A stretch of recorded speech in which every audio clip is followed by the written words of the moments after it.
이유를 잃어버린 신앙, 이유를 잃어버린 신앙, 목적, 이유를 잃어버린 신앙이라는 제목으로 나눔을 가져보겠습니다.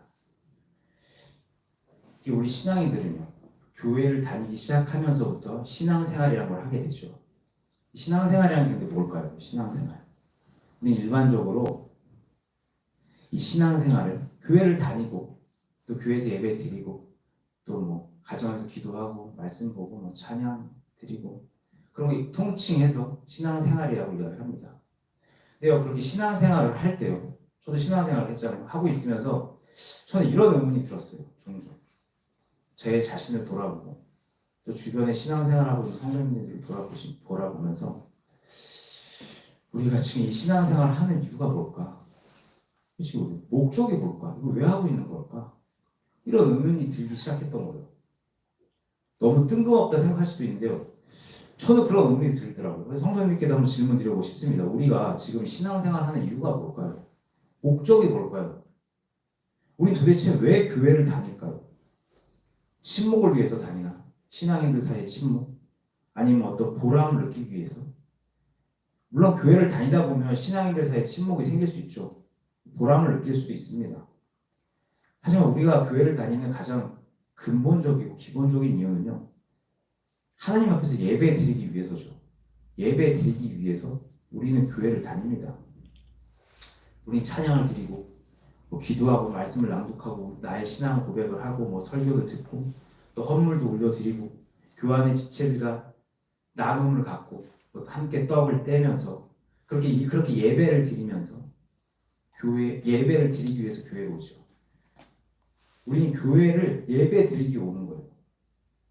그런데 하나 말씀드리고 싶은 건 이 예배라는 건요, 사도신경에서부터 주기도문까지가 예배가 아니죠. 예배라는 건 하나님 앞에서 내가 신앙 고백을 하고 찬양하고 기도하고 말씀 듣고 나누고 뭐 설교 듣고 뭐 봉헌하고 서로 축복하기도 하고 음식을 나누고 삶을 나누고 서로 교제하고 그러면서 마음을 다해 섬기기도 하고, 이 모든 게 사실 예배거든요. 쉽게 말해서 교회라는 공간 안에서 하나님 앞에서 내가 하는 모든 행동이 다 예배라는 거예요. 그래서 이 예배의 핵심은요, 예배의 순서에 있는 게 아니라 예배당이라는 장소에 모이는 거에 있는 게 아니라 하나님 앞에서에 있다고 저는 생각을 해요. 하나님 앞에서. 참고로 제가 이렇게 말씀드린다고 해서 예배의 순서를 지키는 게 의미 없다 말씀드리는 것도 아니고 예배당이라는 장소에 모이는 게 필요 없다라고 말씀드리는 것도 아니에요. 다 의미가 있고 다 필요가 있습니다. 그 예배의 순서 안에 하나님께서 원하시는 예배가 다 담겨 있죠. 예배의 방식이 담겨 있어요. 그래서 만들어 놓은 거죠. 또 예배당에 모이는 그 열심 안에 하나님을 향한 나의 이 진심, 이 사랑, 간절함이 담겨 있죠. 맞습니다. 그게 필요 없는 건 아니에요. 하지만 그럼에도 제가 이 나눔을 갖는 건요, 예배에 있어서 정말 중요한 건 순서를 따라가는 것이 아니라 장소에 모이는 것으로 나 왔는데 이게 다가 아니라 하나님 앞에서 예배 드린다는 그 인식, 그 마음가짐이라는 걸 우리가 꼭 기억해서 예배 드리러 올 때, 예배당에 모였을 때, 정해진 순서로 예배 드릴 때 진심을 담아서 하나님께 예배 드릴 수 있기를 원해서 이 나눔을 갖습니다. 말라기 1장 10절에 이런 기록이 있어요. 만군의 여호와가 이르노라, 너희가 내 제단 위에 헛되이 불사르지 못하게 하기 위해서 너희 중에 누군가가 성전 문을 닫을 자가 있었으면 좋겠다. 제발 나한테 예배 드리지 마라. 부탁이다. 좀 제발 예배 못 드리게 문 좀 닫아줬으면 좋겠다. 내가 너희를 기뻐하지 않고 너희 손으로 드리는 그거 받지 않겠다. 너희 예배 받고 싶지도 않다. 진심이 없어. 헛되이 드리는 예배. 막 그때 억지로 예배 드렸거든요. 억지로 막 적당하게 양 아무거나 끌고 와 그냥 했거든요.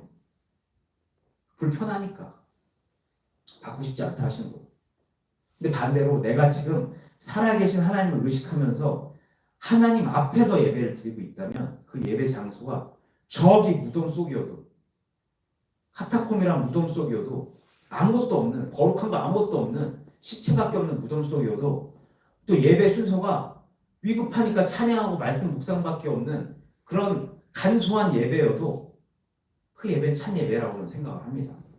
마태복음 18장 20절 두세 사람이 내 이름으로 모인 곳에 나도 그들 중에 있느니라. 두세 사람이 내 이름으로 나를 향한 진심으로 모인 그곳에 나도 그들 중에 있다. 나도 그 예배에 참여하고 있다. 그래서 이 시간 나눔을 잠깐 멈추고 건면을 드립니다. 예배는 하나님 앞에 드리는 거예요. 하나님께 드리는 겁니다. 그러니까 예배 드릴 때 살아계신 하나님을 의식하면서 진심으로 예배 드려보시기 바라겠습니다. 다시 본론으로 돌아와서 우리는 그렇게 하나님 앞에서 예배를 드리기 위해 지금 교회에 모였어요. 예배를 다닙니다. 근데 아까 말씀드렸다시피 우리는 이렇게 교회에서 예배 드리는 거 말고도 가정에서, 교회 밖에서 말씀도 묵상하고 기도도 하고 찬양도 드리고 하죠. 그럼 우리 이거 왜 할까요? 교회 밖에서 신앙생활을 우리 왜 하고 있을까요? 역시 하나님 잊지 않기 위해서 하는 거예요. 하나님 잊지 않기 위해서. 일상에 파묻혀서 하나님을 잊어버리지 않기 위해서. 한 걸음 더 나가서 하나님을 더 알기 위해서. 하나님의 뜻을 더 알기 위해서. 그리고 최종적으로는 이 기도와 말씀 묵상과 찬양 가운데 하나님과 동행하면서 내 삶을 통해서 하나님을 드러내서 하나님을 높이기 위해서 우리는 일상에서도 기도하고 말씀 묵상하고 찬양을 하게 되죠. 이렇게 우리는 교회 안에서든 밖에서든 우리 신앙 행동의 이유는 목적은요 하나님이 되어야 해요. 그래서 이 시간 저는 우리가 돌아보기 원합니다. 내 신앙이 정말 내 신앙의 목적이 이유가 하나님인지 교회 왜 다니죠? 왜 예배드리죠? 정말 하나님을 의식해서 하나님께 감사함을 표현하기 위해서 하나님 높이기 위해서 우리가 예배 드리나요? 안 하면 찝찝하니까 그냥 교회 가는 건 아닌지. 예배 빠지면 사람들이 누구 집사님, 누구 권사님 예배 또 빠지셨어요. 왜? 무슨 일이 있어요? 그런 말 듣기 싫어서 그냥 가는 건가? 예배 잘 나가주면 내 가족들이 좋아해 주니까 가는 건가? 가주는 건가? 기도 생활을 왜 할까요? 기도 생활을 왜 하죠? 교회 다니면 남들 다 하니까 기도하는 건가? 기도 안 하면 또 기도하면 마음이 편안해지니까 뭐 참선도 하는데 까짓 기도하지 뭐 마음 편안해지기 위해서 기도하는 건가? 아니면 사람들한테 아무개 집사, 아무개 권사 기도 진짜 많이 하네 인정받기 위해서 기도하는 건가? 우리 기도 왜 할까요? 또 성경 왜 읽죠? 해독서 늘려고 사람들한테 저는 한 14회도 했습니다. 난 성경 15번, 20번 읽었어요. 이 말 하려고 성경 읽을까요? 아니면 성경 지식 많이 쌓아서 교회 안에서 목사님 그거 잘못됐어요. 그거요. 거기 뭐 12개의 돌 있죠. 이런 얘기 하려고 성경 많이 읽을까요? 봉사는 왜 열심히 할까요? 헌금 왜 이렇게 많이 낼까요? 보람을 느끼려고? 사람들한테 인정받으려고? 그러니까 내 예배와 내 기도 생활과 내 말씀 묵상 생활, 헌금, 봉사 이 안에 하나님이 있는지 그 경건 생활 끝에 하나님이 정말 있는지 한번 돌아왔으면 좋겠어요. 만약에 그 안에 하나님이 계시지 않다면 신앙 잘못 가고 있는 거죠. 물론 내 경건 생활의 끝에 하나님이 계시지 않다고 해서 그 신앙 생활에 쓸모 없다고 말씀드리는 건 아니에요. 구약 뒤에 신약이 있었죠. 구약 뒤에 신약이 있었어요. 율법 뒤에 율법판이 내 안에 새겨지는 성령님의 내주하심이 있었어요. 언젠간 이 다른 목적을 가진 다른 이유를 가진 이 신앙생활이 밑거름이 되어서 몽학선생을 따라갔던 이 신앙생활이 밑거름이 되어서 하나님이 이유가 되는 그 신앙생활에 이르게 될 겁니다. 될 거예요. 우리 믿음의 선배들 다 이렇게 갔어요. 이렇게 성장해 왔죠. 믿음에서 믿음에 이르면서 성장해 왔어요. 또 사실은 그렇게 걸어가고 있다 하더라도 항상 내 신앙의 끝이 하나님일 수는 없다는 것도 압니다. 항상 하나님을 의식하면 할 수 없죠. 어느 날은 교회 가고 싶지 않을 때도 있죠. 어느 날은 말씀 보고 싶지 않을 때도 있지만 하던 거니까 할 수도 있어요. 저도 그럴 때가 너무 많으니까요. 하지만 그럼에도 제가 이 나눔을 갖는 건요. 우리의 신앙의 이유를 바로 말씀드리기 위해서 그래요. 이거라는 거죠. 이거. 만약 우리가 이거를 제대로 하지 못하면 내 신앙의 이유를 하나님께로 바로 정하지 못하면 그 정하지 못한 상태를 인식도 하지 못하고 이게 문제라는 걸 알지도 못하고 있으면 남들 다 교회 다녀 이렇게 다녀 이러고 있어서 넋놓고 있으면 그래서 아무런 변화도 없이 맨날 똑같이 10년, 20년이 지나 똑같은 신앙생활을 하고 있으면 그 신앙은요, 생명이 없는 거예요. 생명이 없기 때문에 성장을 못해요. 근데 문제는 성장이 없는 것으로 끝나는 게 아니라 성장이 없다 보니까, 생명이 없다 보니까 결국 썩습니다. 그래서 변질되게 돼요. 이상한 신앙을 갖게 되는 거예요. 이상한 외골수적인 신앙을 갖게 되는 거예요. 성경 속 위선자들은 바리새인들을 기억해 보시기 바랍니다. 그들의 신앙, 여전히 구약을 살고 있는 유대인들의 신앙을 생각해 보시기 바랍니다. 가깝게는 교주들, 그들이 왜 그렇게 되는지 생각해 봤으면 좋겠어요. 그들이 처음부터 그런 게 아니었어요. 생명이 없으니까, 목적이 바뀌다 보니까, 생명이 없다 보니까 이상한 게 더해지다 보니까 결국 그런 이상한 형태의 신앙을 갖게 됐죠. 그들은 사람들의 인정이 이유였고요, 경건 그 자체가 이유였고요, 돈이 이유였어요. 그래서 생명이 없었던 거예요. 하나님이 빠지니까. 그러니까 성장이 없었죠. 그리고 결국 그렇게 변질됐던 거예요. 신앙이란 건요, 하나님이 이유일 때만이 생명력을 갖게 됩니다. 그렇게 만들어졌어요. 애초부터가. 그러려고 이 신앙생활이 있는 거예요. 하나님의 목적인. 그렇기 때문에 살아있는 신앙, 성경이 진짜 살아 움직이는 신앙생활을 하고 싶으시면 하나님이 목적이 돼야죠. 그럼 우리는 어떻게 하나님이 이유인, 목적인 신앙생활을 할 수 있을까요? 이 답을 찾기 위해서 고민을 하다가 저에게 닿은 답은 산 믿음을 소유하는 거였어요. 살아있는 믿음을 소유하는 거. 성경은 분명히 말씀하고 있죠. 행함이 없는 믿음은 죽은 거야. 이 말씀을 역으로 생각해 보면 살아있는 믿음은 행함이 있다라고 생각해 볼 수 있어요. 살아있는 믿음은 행함이 있는 믿음인 거죠. 그래서 단언하게 말씀드립니다.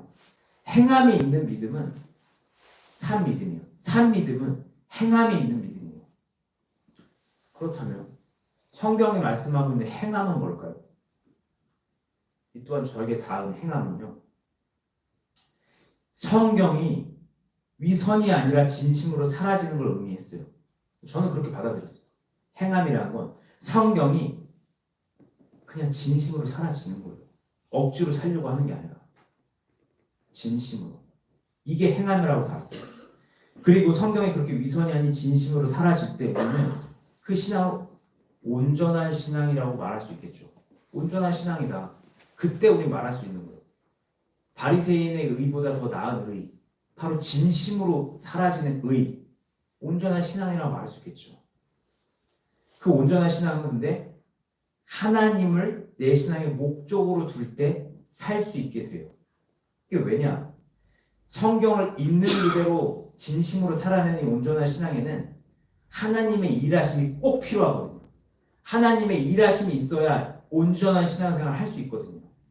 생각해 보겠습니다. 하나님의 일하심이 없이 성경을 진심으로 살아낼 수 있을까요?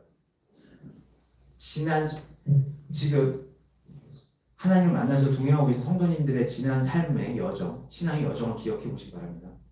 우리는 어떻게 성경을 살아내는 것에 진심이 됐을까요? 우리는 어떻게 이제부터 정말 진심으로 성경을 살아내야겠다라고 마음을 먹게 되었냐는 거예요. 성령님의 조명으로 시작됐죠. 조명으로 시작됐죠.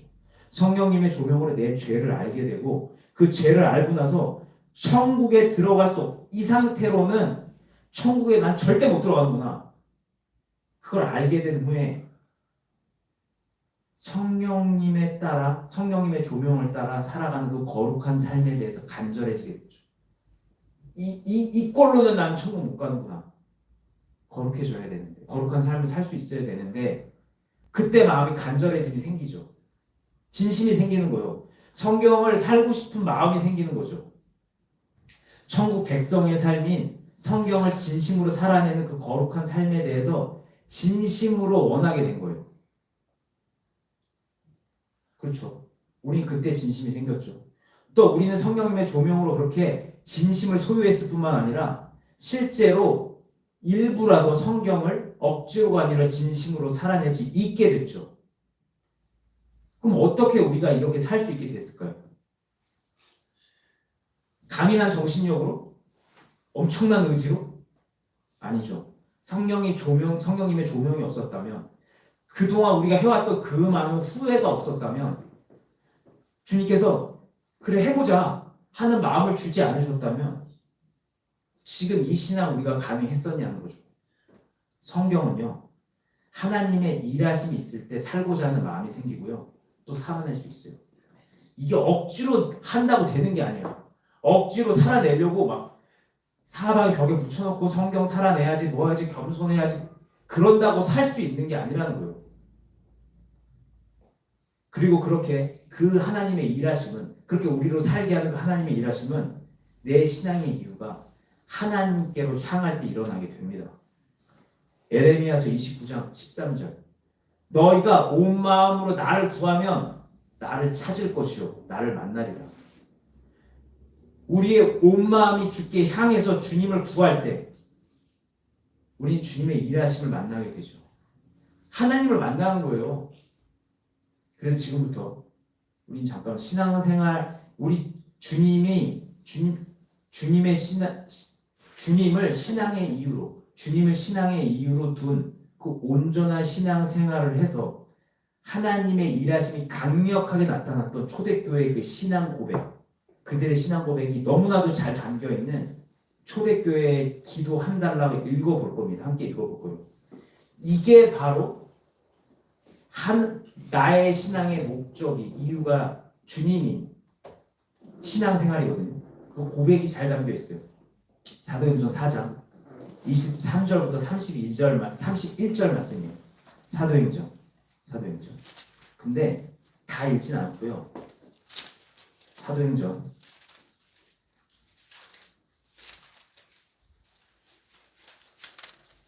4장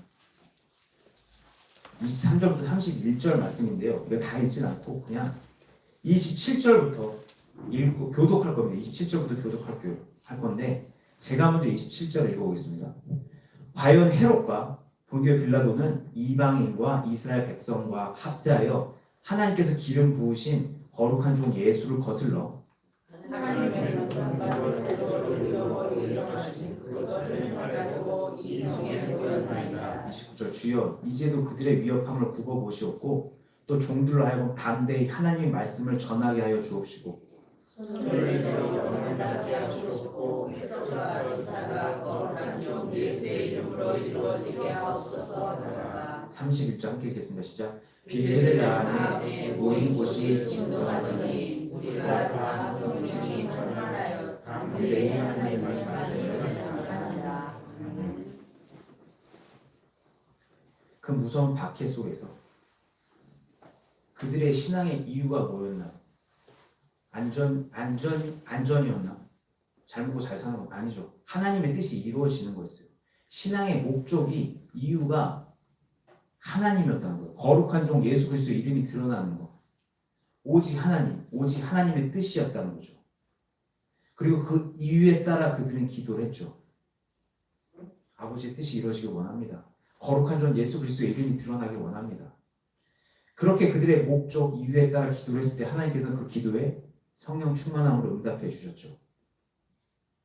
그리고 이렇게 우리를 하나님을 의식해서 하나님을 신앙의 이유로 두게 해서 하나님의 일하심이 있게 하는 믿음이 바로 산 믿음이라는 거예요. 그러니까 나눔이 정리가 되시죠. 저의 이 나눔이 그래 내 신앙의 이유를 하나님께 둬야 된다는 거 알겠다.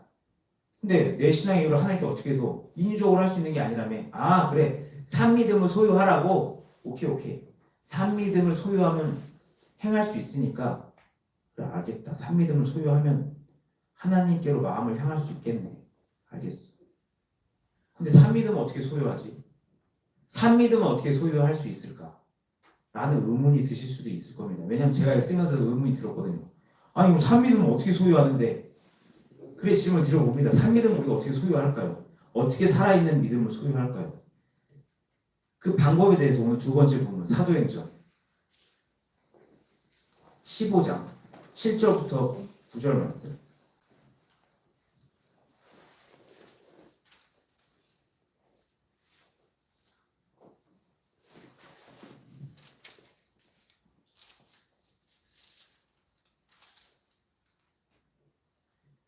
이 적어놓은 거랑 좀 달라가지고 혼동이 되셨을 수도 있는데 이 원고가 바뀌면서 제가 그냥 하다 보니까 다르게 진행하고 있어요.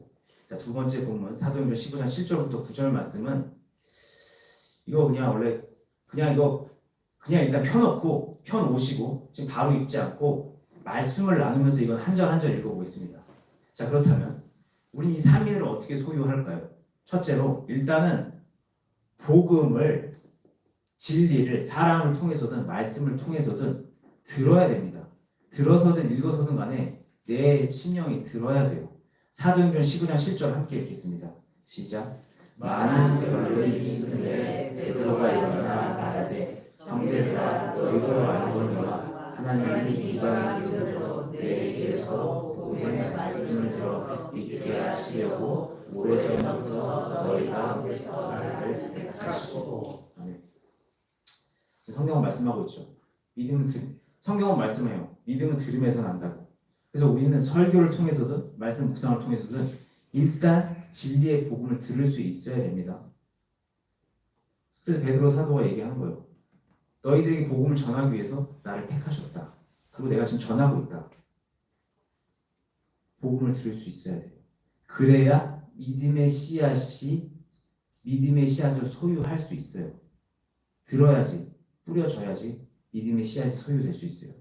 그런데 그것으로는 충분하지가 않죠. 두 번째 뭐가 필요하냐? 성령님의 조명이 필요합니다. 바로 밑에 15장 8절 함께 읽겠습니다. 또 마음을 아시는 하나님이 우리에게와 같이 기대되고 성령을 주어 증언하시고. 성령을 주어 증언하시고. 성령님의 증언, 바로 성령님의 조명이죠. 경험해 보셨죠? 알려주시는 거예요. 제가 지금까지 이 단에서와 또 그동안 사역 중에 계속 말씀드렸듯이 믿음은요, 성령님의 조명과 함께 옵니다. 조명이 반드시 필요해요.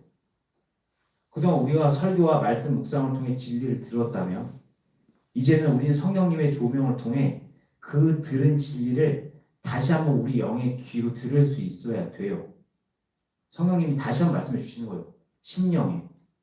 그래야 뿌려졌던 믿음의 씨앗이 살아나기 시작합니다. 그럼 성령님의 조명은 어떻게 오냐? 말씀 묵상하고 기도하면서 계속 구해야죠. 조명시켜달라고. 그러면 그 씨앗이 살아나기 시작해요. 그럼 마지막 세 번째. 그렇게 살아난 믿음이 산 믿음의 증거인 행함으로 이어지려면 조명과 함께 필요한 게 더 있어요. 조명 받았죠. 근데 거기에 필요한 게 더 있더라고요. 그게 뭐냐? 바로 믿음으로 마음이 청결해지는 거예요. 자, 마지막 사도행전 15장 9절 함께 읽겠습니다. 믿음으로 그들의 마음을 깨끗하게 하사 그들이나 우리나 차별하지 아니하셨느니라. 믿음으로 마음이 청결해진다. 이게 필요하다는 건데 이게 사실 바로 읽으면 잘 닿지 않을 수 있어요. 믿음으로 마음이 청결해진다는 게 어떤 걸까요? 이거를 제가 사역 시간에 들었던 한 성도님의 고백을 빌려와서 설명을 드려볼게요. 한 성도님께서 사역 시간에 저에게 이런 고백을 하셨어요. 어떤 고백을 하셨냐면 성경 묵상하시다 보니까 마음이 청결하다는 것이 어떤 것인지 조명받게 되는데 마음이 청결하다는 게 뭐냐면 다른 생각하지 않고 하나님을 믿는 것이라는 것을 고백을 해주셨어요. 생각하지 않는 거야. 다른 생각하지 않는 거야. 의심하지 않는 거야. 하나님을 믿는 거지. 다른 생각하지 않고 의심하지 않고 하나님을 온전히 믿는 거. 단일하게 단심. 딱 하나님 믿는 거. 그게 마음이 청결하다는 거예요. 자, 어떻게 공감이 가시나요? 전 진짜 그 고백을 듣고 진짜 많이 놀랐거든요. 그리고 되시고 보면서 진짜 맞구나 하고 진짜 여러 번 감탄했어요. 근데 이 시간 그 성도님의 고백을 빌려와서 다시 말씀드립니다. 마음이 청결하다는 건 의심하지 않고 두 마음 품지 않고 충성된 마음으로 하나님 그냥 믿는 거예요. 그럴 때 우리가 복음을 듣고 그 들은 복음을 성령님의 조명으로 다시 한번 듣고 그리고 주님이 주신 믿음 가운데 그 올라온 믿음 가운데 두 마음을 품지 않고 마음을 청결하게 하면 우리는 산상수훈의 말씀대로 하나님을 보게 되죠. 하나님을 경험하게 됩니다. 그러면 우리는 그렇게 하나님 보게 되면 우리는 내 삶을 하나님께 내어 맡겨서 성경을 진심으로 살아내는 산 믿음을 소유하게 되는 거예요. 나를 던지는 거죠. 둥지 끝으로 나를 몰아가는, 그래서 하나님께 내 삶을 내어 맡기는 흐름에 나를 던질 수 있는 산 믿음을 소유하게 되는 거예요. 그래서 이 시간 말씀 마무리하면서 권면드립니다. 저는 오늘 성도님들께 우리가 지금 하고 있는 이 신앙의 이유가 하나님이 맞는지, 내 신앙의 목적이 하나님이 맞는지 꼭 확인해 보시라고 권면을 드렸어요. 왜냐하면 우리 신앙의 이유가 하나님이 아니면 우리 신앙은 생명력을 잃고 썩고 변질되기 때문에 그랬죠. 그리고 이어서 저는 우리 신앙의 이유를 하나님께로 향하게 하는 방법을 말씀드렸는데, 그 방법이 바로 산 믿음을 소유하는 것이었죠. 그리고 산 믿음을 소유하는 방법은 사도행전 15장 7절과 9절 말씀을 통해서 세 단계를 걸쳐서 말씀을 드렸어요. 자, 오늘 나눔이 무조건 맞다고 말씀드릴 수는 없습니다. 그냥 묵상 가운데 조명 받은 내용, 또 사역 가운데 그 성도님께 들은 내용을 이렇게 좀 감동 주시는 대로 정리해서 나눠봤어요. 근데 한 가지 단언 드릴 수 있는 건요, 우리 신앙의 이유가 하나님이 아니게 되면 우리 신앙은 맨날 그날일 것이고요, 언젠간 반드시 썩고 변질돼서 요상한 신앙으로 변하게 될 겁니다. 그러면 그때는요, 이거 뜯어 고치기가 너무 힘들 거예요. 그러니까 오늘 이 나눔 후에 꼭 신앙을 돌아보셔서 내 신앙이 정말 살아계신 하나님께 온전히 꽂혀 있는지 확인해 보시고, 만약 신앙의 방향이 잘못되어 있다면 바로 잡으셔서 온전한 신앙을 꼭 소유해 보시기 바라겠습니다. 오늘 나눔을 여기서 마치겠습니다.